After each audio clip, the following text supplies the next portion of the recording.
While movies can absolutely be pleasantly surprising and give audiences something they didn't even know they wanted, there are also times where filmmakers risk pissing off the very people paying to watch their work. Such is the extent to which they've deviated from the expected style, tone, and form, as was the case with these recent movies, for better or for worse. I'm Ewan, this is What Culture, and here are 10 recent movies that totally trolled audiences. Want to stay safe online and save big? Get up to 76% off a 2-year NordVPN plan, plus 4 months free and up to a $50 Amazon gift card. Just scan the QR code or click the link in the description and it's all yours. Number 10. Joker, Folie à Deux. Joker Folie à Deux was certainly anything but a safe and conventional sequel, evidenced by Todd Phillips' decision to filter Arthur Fleck's villainous odyssey through the prism of a jukebox musical. It was a bold approach that absolutely could have worked with a heavyweight musical talent like Lady Gaga playing Harley Quinn, but Folie à Deux ultimately proved wildly polarizing for another reason entirely: the idea that it was diametrically opposed to the audience that made the first film a phenomenon to begin with. Rather than continue Arthur Fleck's transition into the classic Joker DC fans know and love, Folie à Deux took a completely different track, with one of the most popular reads being that the film is a defiant rejection of all the fandom for the character, and the success of the first film in particular. I think this is probably being a little bit too generous to Todd Phillips in terms of what the movie is actually trying to achieve, but hey ho, there's a reason why this thing was so divisive when it came out last year. The sequel culminates in Arthur rescinding his Joker persona and then being murdered in prison by a criminal who appears to be the quote-unquote real Joker.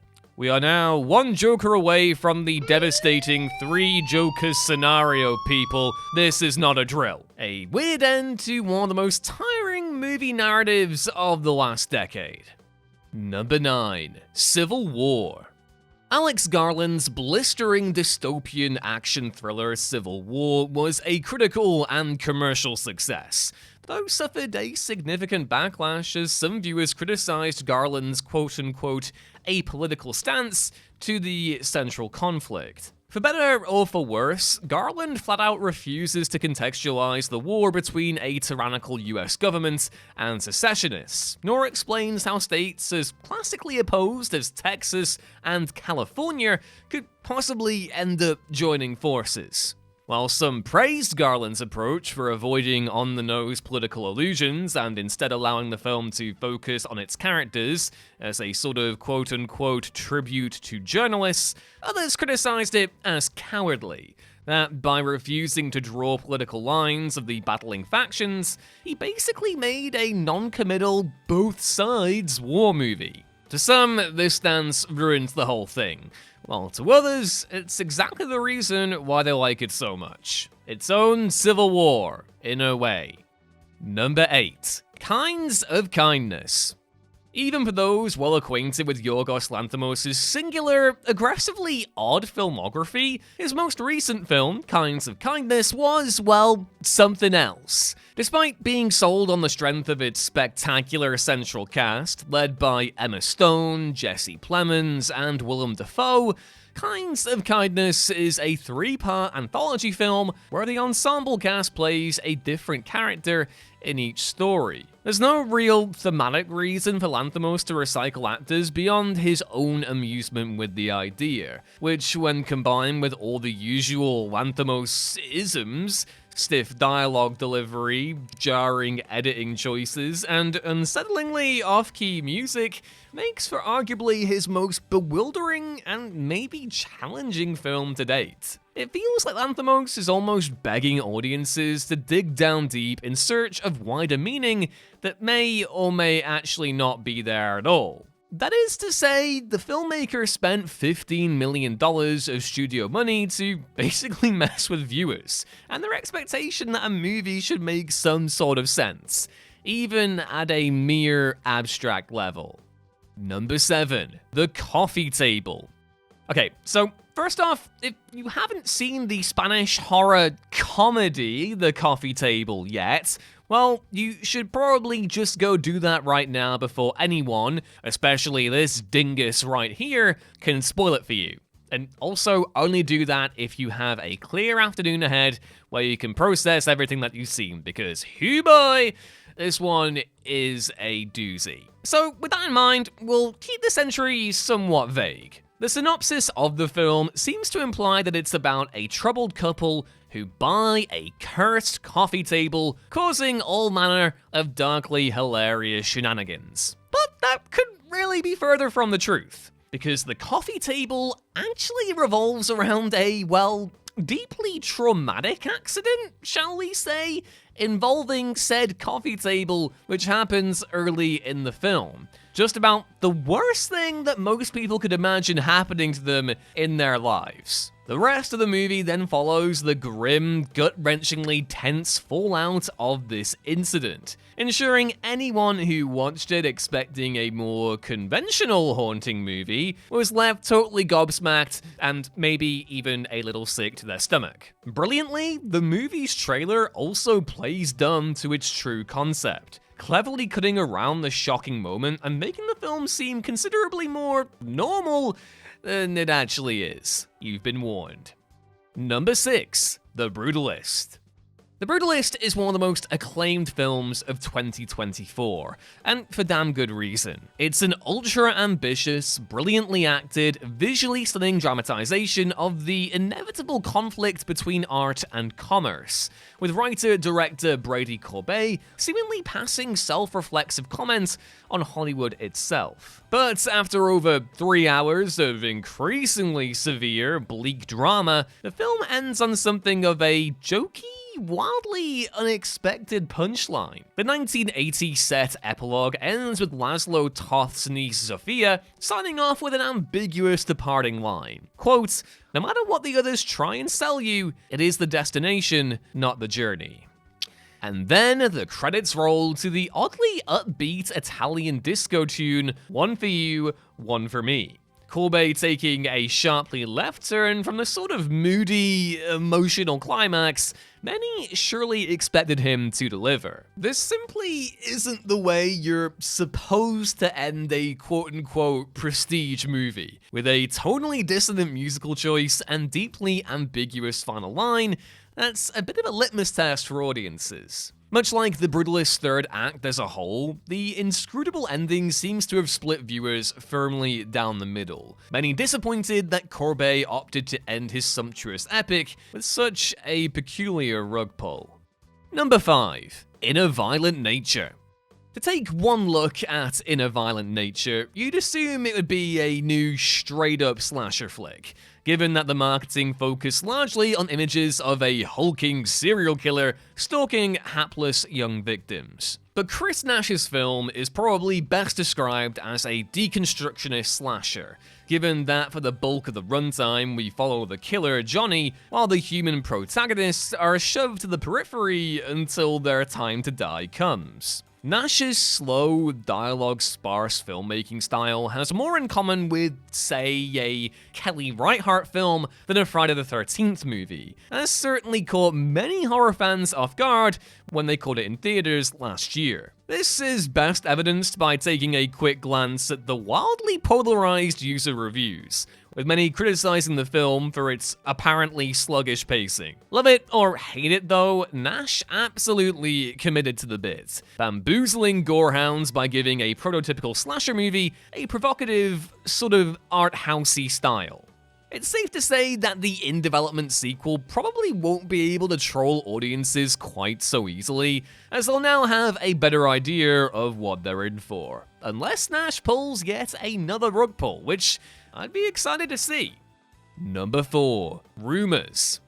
Rumors is a comedy horror film starring the likes of Cate Blanchett, Charles Dance, and Denis Ménochet as world leaders who, while meeting at the G7 to draft a statement on a non-specific worldwide crisis, get lost in the woods. From here, the leaders must band together to face the untold horrors lurking in said woods. Now, at first glance, you might assume that Rumors is basically striking a similar tone to something like Adam McKay's Don't Look Up, a star-studded, intentionally unsubtle social satire that's broadly appealing to the masses. But Rumors just isn't that movie at all. Co-directed by surrealist filmmaker Guy Maddin, Rumors is a decidedly weirder, less casual skewing outing, enough that it almost feels like an elaborate prank. To take celebrated Oscar-winning actors like Blanchett and Alicia Vikander and throw them into a slow, talky movie where they stumble across bog people and a giant brain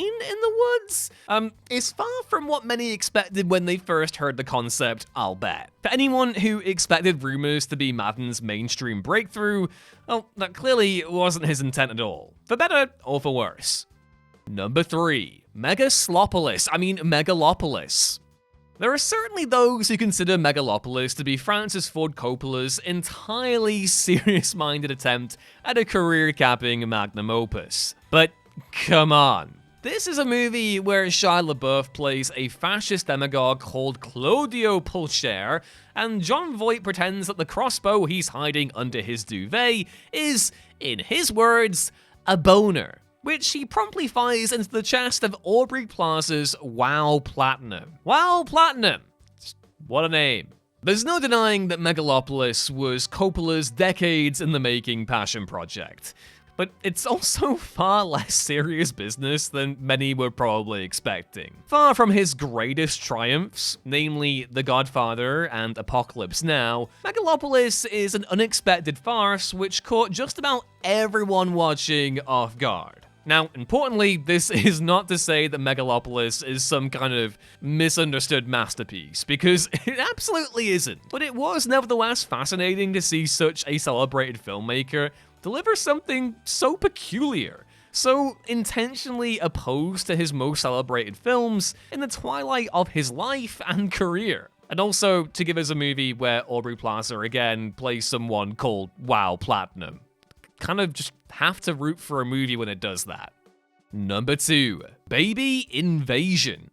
No, don't worry, Baby Invasion is not some insane spin-off to the Boss Baby universe, and is actually the latest cinematic silliness from Harmony Korine, who, rather than continue making indie hits in the vein of his acclaimed Gummo and Spring Breakers, recently decided that conventional filmmaking is just, well, too damn boring for him. In 2023, Korine released Aggro Drift, an action thriller shot entirely in infrared, and last year followed that up with Baby Invasion, a thriller in which a group of armed criminals break into a house. The twist? Well, the entire film is shot from a first-person perspective in the vein of a video game, and AI technology has been used to replace the faces of the criminals with those of babies.